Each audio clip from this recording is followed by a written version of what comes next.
அதனால தான் அவர் கங்காதீஸ்வரன் சுவாமியே தண்ணியில் இருப்பார். தண்ணியிலே தண்ணி ஃபுல்லாக இருக்கும். நந்தி சிலையிலிருந்து கங்கை தீர்த்தம் பொங்கி வெளிப்பட்ட ஸ்தலம். உததி முனிவர் அவருடைய மகனுடைய சாபம் தீர ஒரு அழகான சிவலிங்கம் அமைத்து கங்கை தீர்த்தம் கொண்டு அபிஷேகம் பண்ணி வழிபட்டார். அதனாலதான் இங்க பெருமானுடைய பெயர் கங்காதீஸ்வரர். மூலவர் சன்னதிக்கு பின்னாடியே கீழே நம்ம இந்த நந்தி சிலையை பார்க்கலாம்.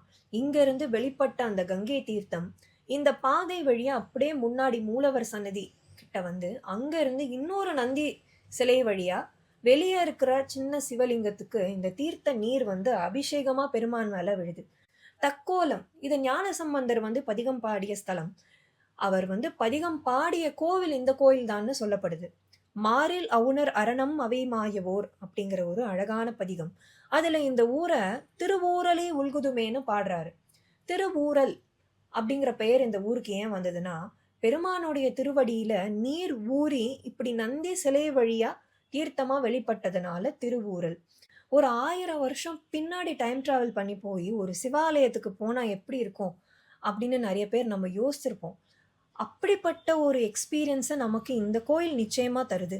இந்த கோயில்ல எனக்கு ரொம்ப பிடிச்ச இடம் இதுதான். ஒரு சின்ன குறுகலான பாதை வழியா போனா அப்படியே நம்ம முட்டி போட்டு கீழே உட்காந்து பார்த்தா அவ்வளோ அழகான ஒரு லிங்கம்.